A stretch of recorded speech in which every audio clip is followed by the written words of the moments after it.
Marcos capítulo 4. A partir do verso 35 até o verso 41, diz assim: Naquele dia, sendo já tarde, disse-lhes Jesus: Passemos para a outra margem. E eles, despedindo a multidão, o levaram assim como estava no barco, e outros barcos o seguiam. Ora, levantou-se grande temporal de vento, e as ondas se arremessavam contra o barco, de modo que o mesmo já estava a encher-se de água. E Jesus estava na popa, dormindo sobre o travesseiro. Eles o despertaram e lhe disseram: Mestre, não te importa que pereçamos? E ele, despertando, repreendeu o vento e disse ao mar: Acalma-te, emudece. O vento se aquietou e fez-se grande bonança. Então lhes disse: Por que sois assim tímidos? Como é que não tendes fé? E eles, possuídos de grande temor, diziam uns aos outros: Quem é este que até o vento e o mar lhe obedecem? Vamos orar?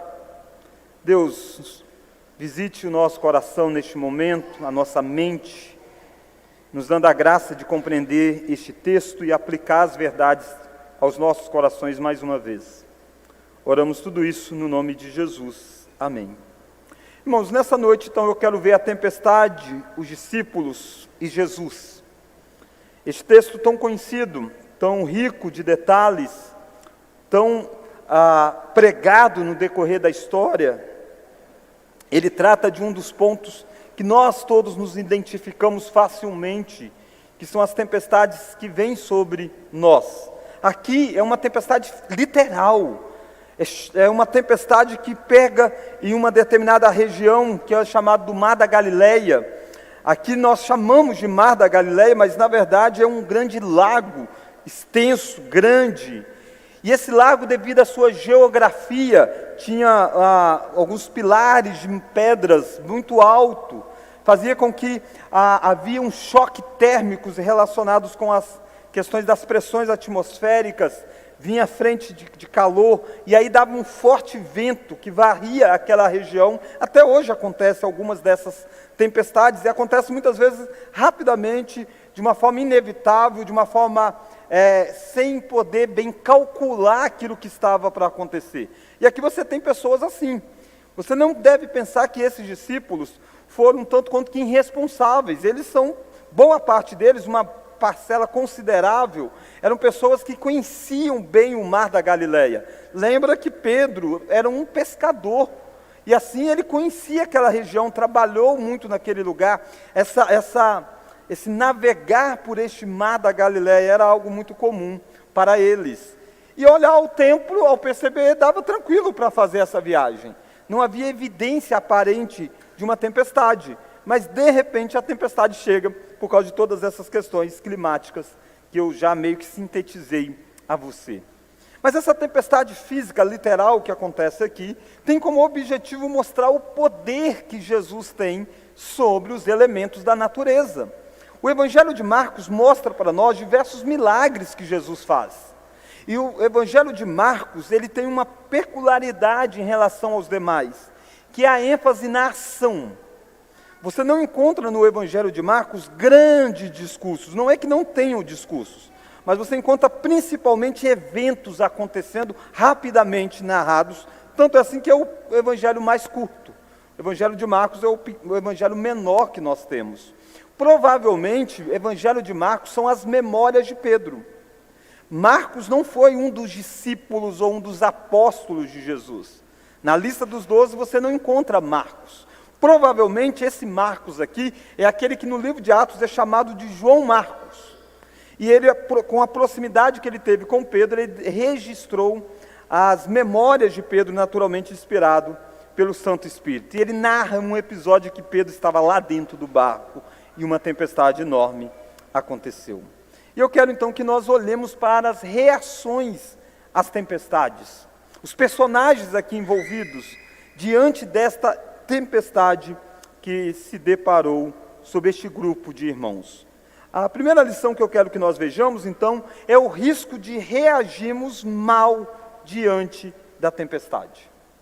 Há um risco quando nós passamos por tempestades, por sofrimentos, por aflições, e nós estamos em um mundo quebrado, em um mundo atingido pelo pecado, um mundo que de certa forma a Bíblia chama como amaldiçoado, não eternamente. Haverá um dia em que a maldição será retirada deste mundo, mas ainda é um mundo amaldiçoado, um mundo quebrado pelo pecado. E nesse mundo quebrado pelo pecado, nós passamos por aflições das mais diferentes. Aflições envolvendo os elementos físicos mesmo, uma tempestade enorme pode acontecer. Aflições acontecendo com o aspecto de saúde nossa, saúde de nossos familiares, luto e tantas aflições que vêm sobre nós. E o fato de crermos em Cristo, o fato de estarmos no grupo dos discípulos de Jesus, não nos isenta de passarmos pelas aflições. Se tem uma coisa que Cristo foi muito transparente durante a sua jornada, e é até hoje para todos nós, é que Ele não promete a nós vida tranquila, religião de vida mansa aqui. Ele diz para nós que nós teríamos aflições, sofrimentos de todos os tipos. Ele disse que nós iríamos carregar a nossa cruz após Ele, que é o grande carregador da cruz. Ele disse: se eles maltrataram, se Ele foi perseguido, se maltrataram a Cristo, também nos maltratariam. Então, de tal forma que nós não temos como fugir das tempestades enquanto nós estivermos neste mundo em que nós estamos. Não adianta ter maior fé ou menor fé, isso não vai resolver se você passará ou não por tempestades. Não significa se você vai obedecer a Deus e se isentará você de tempestades. Também não é isso o critério. Então a grande questão é que, quando a Bíblia trata de sofrimento, ela está preocupada em nos ensinar a reagir corretamente. É por isso que Jesus coloca esses discípulos neste barco. É por isso que Jesus permite que a tempestade chegue aí, para ensiná-los e através deles, melhor dizendo, ensinar a nós a reagirmos corretamente às tempestades da vida. Talvez você venha aqui exatamente atingido por uma grande tempestade na sua vida. Talvez você passará ainda por uma grande tempestade. Deus está preparando você nessa noite para você reagir corretamente à tempestade que mais cedo ou mais tarde chega diante de nós. E os discípulos reagiram mal. Há um risco de reagir mal. Por que os discípulos reagiram mal, pastor? Eles vão buscar em Jesus a solução para isso. Eles chegam para Jesus e dizem: mestre, não te importa que pereçamos? Mas a gente deve ler a história toda. E você encontra o próprio Jesus repreendendo eles. Olha lá comigo o verso de número 40. Olha o verso de número 40. Vamos ler? Então lhes disse, aqui é Jesus dizendo, hein? Vamos ler? Porque sois assim tímidos, como é que não tendes fé? Então você deve ler essa história e não achar nos discípulos heróis aqui. Os discípulos não são heróis dessa história. O herói dessa história é Jesus. Os discípulos são exemplos de fracasso diante da tempestade. Eles fracassaram porque foram dominados pelo medo e não por fé. Eles agiram dominados pelo medo e não por fé. Essa expressão, por que sois assim tímidos? Você não deve achar tímidos aqui como uma personalidade, uma característica, alguém que não é tão assim conversado, alguém que é mais pacato. Não, Jesus não está tratando disso. Jesus não está rebatendo esse tipo de coisas. Não, o que Jesus está lidando aqui, a palavra tímido, é a ideia de covardes. Diante da situação, o medo tomou conta deles e eles se acovardaram. E ele vai vincular timidez, covardia no caso, com falta de fé. Então esses discípulos reagiram mal, porque reagiram dominados pelo medo. Você e eu não podemos ser dominados pelo medo. Por isso que a Escritura diz várias vezes: não temas, não temas. Não significa que nós não tenhamos preocupações, é lícito, faz parte. Nenhum de nós, se depararmos com uma situação de perigo, nós vamos dizer, não, está tudo tranquilo. Não, é natural a nossa reação. O medo até nos ajuda a fugir em determinados momentos de coisas que são perigosas a nós. Não é esse tipo de reação que Jesus está condenando aqui. O que Jesus está dizendo é de um medo que nos faz ler a realidade a partir do medo e não da fé. Aliás, os discípulos, eles são especialistas em fracassarem quando passam por tempestades. Essa não é a única que eles vão passar. Logo à frente, eles têm uma outra tempestade. E naquela outra tempestade, Jesus não está com eles no barco. Jesus mandou eles irem, e Jesus ficou no alto de uma montanha, orando a Deus, no monte, enquanto os discípulos foram e passaram por tempestade. E o medo de novo dominou sobre eles. E Jesus vai na quarta vigília da noite, andando sobre as águas, para acalmar o coração deles, para acalmar a tempestade. E eles ficam ainda com mais medo, eles dizem, é um fantasma. E aí aquele episódio conhecido de Pedro dizendo, se é o Senhor mesmo, manda que eu ande sobre as águas. E aí Pedro começa a andar, olha nas circunstâncias, tem medo e começa a naufragar. E Jesus diz, homem de pouca fé. Percebe? As tempestades são de tempos em tempos administradas sobre nós, porque nós temos a tendência de sempre fracassarmos diante das tempestades. Eles fracassaram também porque eles olharam mais para as circunstâncias do que para o plano que Jesus tinha. Se você olha o verso 35, olha lá o verso 35 do capítulo 4. Naquele dia, sendo já tarde, disse-lhe Jesus, passemos para outra margem. Jesus dá uma afirmação aqui. Jesus diz que eles deveriam passar para outra margem. Ele iria passar junto com os discípulos. Passemos para outra margem. Esse projeto de Jesus em levá-los para uma outra região deveria estar na mente deles. Quando a tempestade veio forte, eles não deveriam ter dito, Senhor, não te importa que pereçamos. Eles deveriam ter convicção de que eles não iriam perecer, porque tinha um projeto de passar a outra margem. Perderam de vista o projeto inicial e assim são tomados pelo medo. Eu e você perdemos facilmente de vista aquilo que Jesus quer fazer na história, aquilo que Ele está fazendo na macro história, aquilo que Ele está fazendo no projeto de redenção que Ele tem, naquilo que Ele diz que todas as coisas vão cooperar em nosso favor. E a gente esquece isso, a gente olha para as circunstâncias e a gente começa a naufragar nos nossos próprios medos. Eles fracassaram porque duvidaram do amor de Jesus por eles. E aqui está o ponto do grande fracasso ao reagir diante da tempestade. É fracassar em duvidar que Jesus ama. Olha lá o verso de número 37. Desculpa, verso 38. E Jesus estava na popa, dormindo, sobre o travesseiro. Vamos ler? Eles, mestre, não te importa que pereçamos? Há uma súplica aqui, há um ato de fé, de certa forma, porque eles vão pedir que Jesus acorde para fazer alguma coisa. E Jesus não é o melhor marinheiro, né, humanamente falando. Jesus é um fazedor de móveis, fazedor de coisas, ele é um carpinteiro. Humanamente falando, Pedro entendia muito mais de barco, de navegar, do que o próprio Jesus. Então há um ato aqui de fé, sim, voltar-se para Jesus. E a gente faz isso nas tempestades da vida. Até descrente se volta às vezes para o nome de Jesus. É comum a gente dizer, Senhor, o Senhor não vai atender. Mas nesse voltar-se para, é possível voltar-se de forma errada.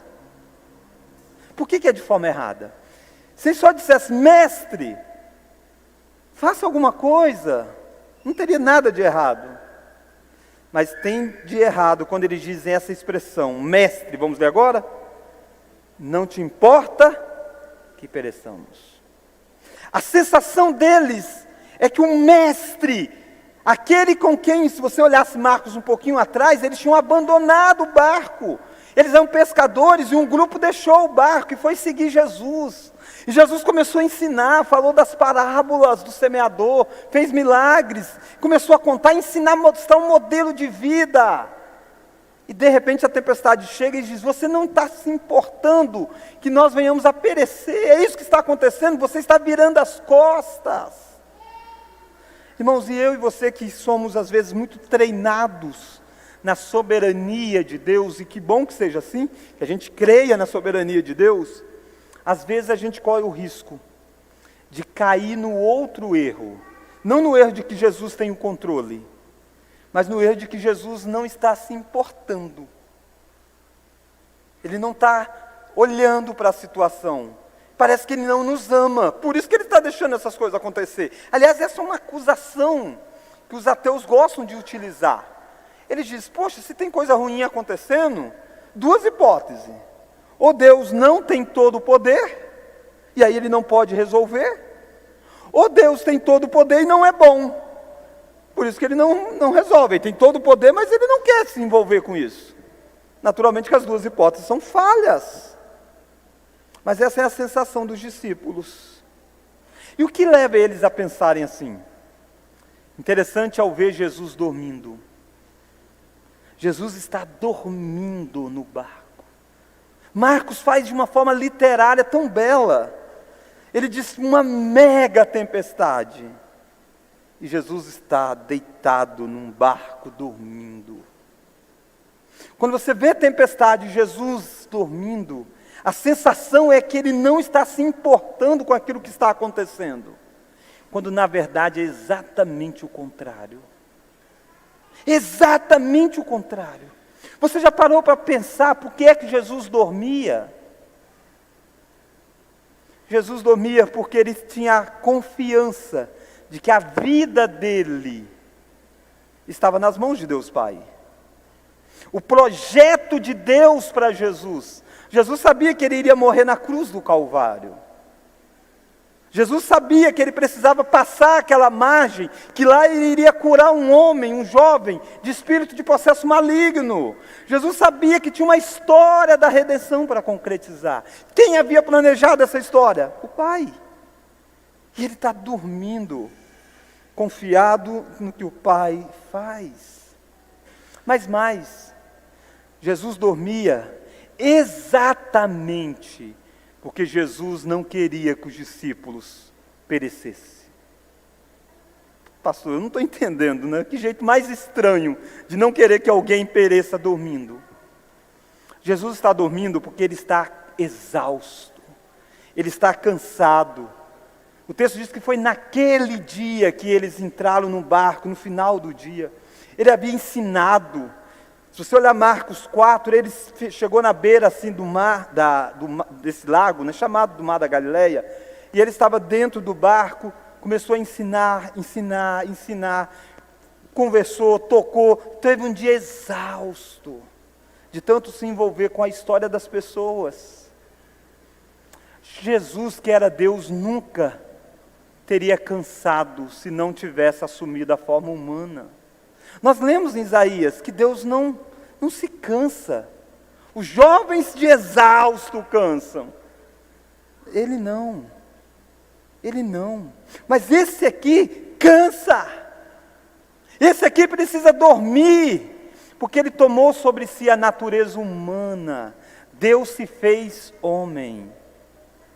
A plena humanidade de Jesus está revelada aqui. Depois de um dia cansativo, Ele precisava dormir. E Ele está nessa situação, porque Ele abriu mão da glória que Ele tinha. Ele se tornou um de nós, para que nós não venhamos a perecer. O medo de perecer dos discípulos diante da tempestade é porque iriam morrer, afundar, Água, lembra de Jonas dizendo que as águas vieram sobre ele? A sensação de um afogamento não é fácil. E os discípulos estão temendo isso, com medo disso, com medo da morte. E a morte entra no mundo por causa do quê? Por causa do pecado da humanidade. O salário do pecado é a morte. Deus assumiu a forma humana e passou a se chamar Jesus exatamente para nos resgatar da consequência do pecado, que é a morte eterna. Jesus se importava com os discípulos. Eles entenderam errado o sono de Jesus. E eu e você às vezes entendemos errado quem Jesus é no meio das aflições. Ele diz: tende bom ânimo. O que eu faço vocês não compreendem agora, compreenderás depois. Quando você estiver no meio de uma tempestade, a preocupação é como você vai reagir a ela. Se você vai reagir positivamente, corretamente, ou se você reagirá mal. Jó é um exemplo de alguém assim, e a esposa dele também. Jó perdeu os filhos e a esposa também perdeu.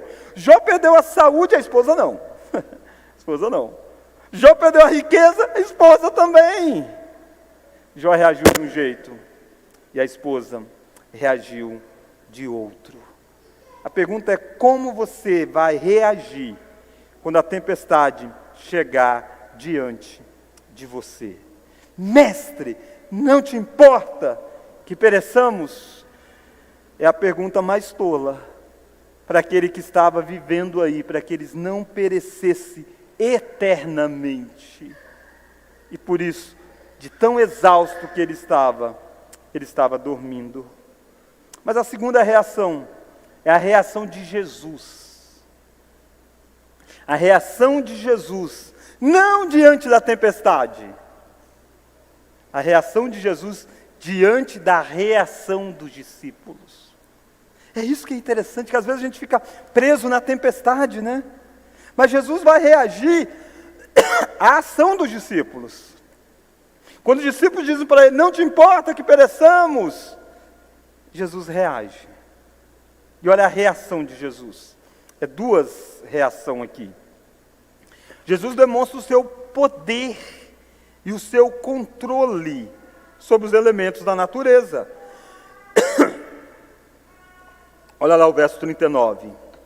E ele, despertando, repreendeu o vento e disse ao mar: acalma-te e emudece. O vento se aquietou, vamos ler agora? E fez-se grande bonança. Jesus demonstra o seu poder e o seu controle sobre os elementos da natureza. A reação de Jesus é voltado para mostrar como que ele governa aquilo que ele criou. Percebe na forma como ele faz isso? Havia várias formas dele poder fazer. É comum, e a gente viu domingo passado, por exemplo, um milagre extraordinário de um coxo sendo curado pelos apóstolos. Mas você viu Pedro dizendo: em nome de Jesus eu te mando, levanta e anda. Jesus levanta, acorda, Jesus não se desespera, Jesus apenas diz: acalma-te e emudece. Jesus não acalma a tempestade com o nome de outra pessoa. É isso que é grandioso. Jesus não disse: Deus, acalma a tempestade. Não. Ele não diz: em nome de Deus eu acalmo a tempestade. Não. É Ele dizendo: acalma. É Ele dando o comando. Isso aqui é um propósito de ensinar que Ele governa sobre essas coisas. E você vê no final os discípulos ficaram admirados com isso. Disseram: quem é este? Quem é este? Moisés fez um grande milagre. Moisés abriu o mar vermelho e as pessoas passaram. Mas ele não fez no poder dele. Ele fez porque Deus Pai disse para ele. Deus disse para ele: faça assim, e ele faz. Erga o bastão, e ele erga. Diga o povo que marche, e ele faz. Jesus não faz baseado no poder de outro. Ele faz baseado no poder dele. Ele é o próprio Criador. E o resultado desse comando de Jesus, A expressão lá, olha lá o verso 39, o finalzinho. E fez-se grande bonança. Não é só bonança, fez-se grande bonança. Marcos é detalhista, embora curto nos relatos, literariamente detalhista. Ele vai usar 3 palavras para grande aqui nesse momento. Ele vai usar a mesma palavra no hebraico em 3 momentos. Uma grande tempestade, agora uma grande bonança. Se a tempestade era enorme, a bonança também foi extraordinária. Os elementos criados estão submissos à voz daquele que o criou. Perceba aqui que o que Jesus está fazendo, de certa forma, essas tempestades sobre os elementos da natureza, é a consequência do pecado que veio sobre a humanidade, um desgovernar das coisas. E aí a tempestade causa danos terríveis. O vento é mais forte do que deveria. Mas aquele que criou todas as coisas, com o poder da sua palavra, está dizendo: eu ponho em ordem aquilo que eu criei. Tem um escritor que diz que milagres são janelas abertas para nós vermos um mundo restaurado. Que às vezes a gente acha que milagre é uma coisa extraordinária. É extraordinário, mas na verdade é colocar quase as coisas em ordem. Qual que é a coisa em ordem? É você entrar nesse barco e fazer essa viagem tranquila.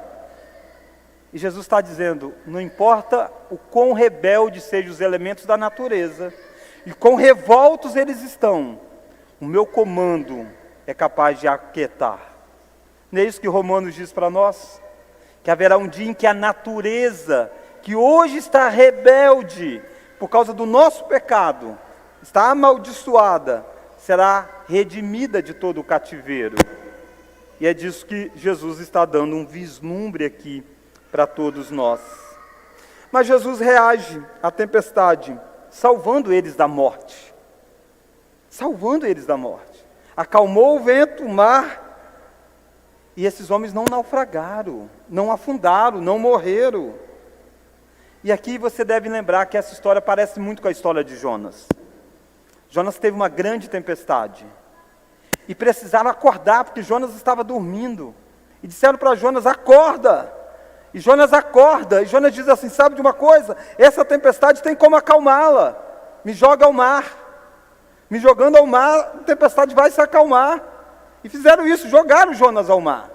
E a tempestade se acalmou. Porque Jonas era o culpado daquela tempestade.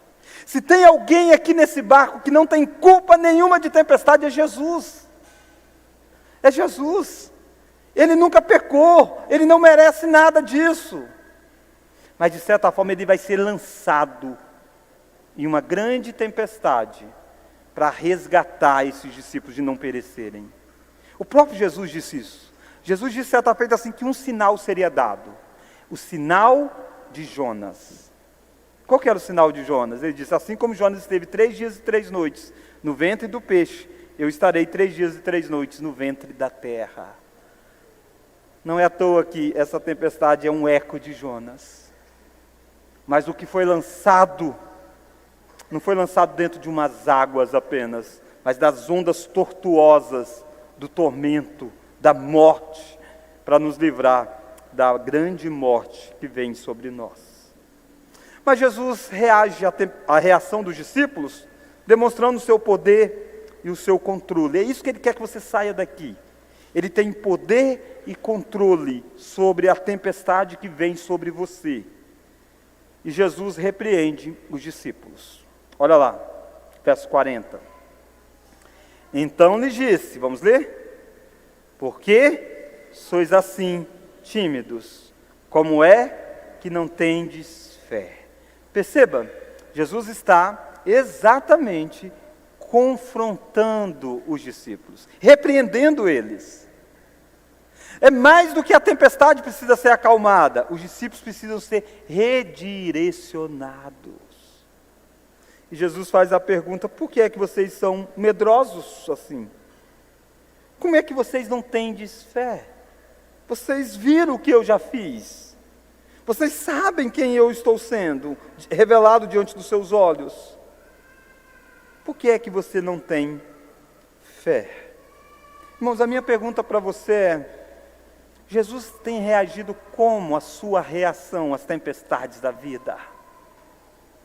Como Jesus reage, a forma como você reage a Ele?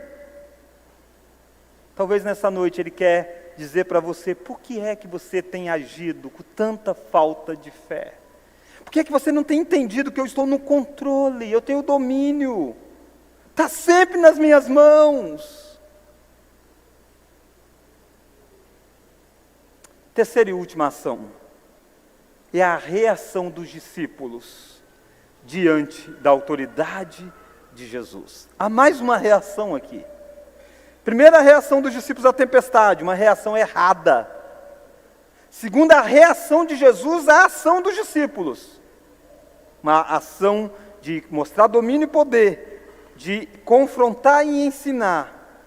E agora a reação dos discípulos diante da ação de Jesus. Olha lá o verso de número 41, vamos ler? E eles, possuídos de grande temor, diziam uns aos outros, quem é este, que até o vento e o mar lhe obedecem? E você viu novamente a palavra grande. Lembra? 3 grandes. Grande tempestade, grande bonança e um grande temor. Não um temor pejorativo, não aquele medo que paralisou diante da tempestade. Não, o medo diante de quem é Jesus, quem é Deus, quem é esse homem na proa do barco, quem é esse homem que está do meu lado, quem é esse homem com quem eu tenho caminhado com ele, olha quem ele é extraordinário, quem ele é. Essa é a sensação nossa diante do controle da soberania de Deus. A Bíblia diz, sobre todas as coisas, tema o Senhor. Nós não somos chamados a temer nada, nem ninguém, a não ser o próprio Deus, por causa de quem Ele é. Não é um medo de nos paralisar, mas é um medo de saber do poder de quem Ele é. E os discípulos estão dizendo, quem é este? Quem é este? Que até o vento e o mar lhe obedecem. Percebe que é isso que Marcos quer mostrar para você. Quem é Jesus? Ele é aquele que basta uma palavra e o mar e o vento obedecem. Mas o capítulo 5 vai trazer uma outra cura. A cura de um endemoniado gerazeno, quando eles chegam lá do outro lado. E sabe o que acontece? Um espírito possesso está lá dominando aquele homem. Não só um espírito, tinha vários lá naquela região. É a terra do Gerazeno, é a terra dos gentios. E sabe o que Jesus faz?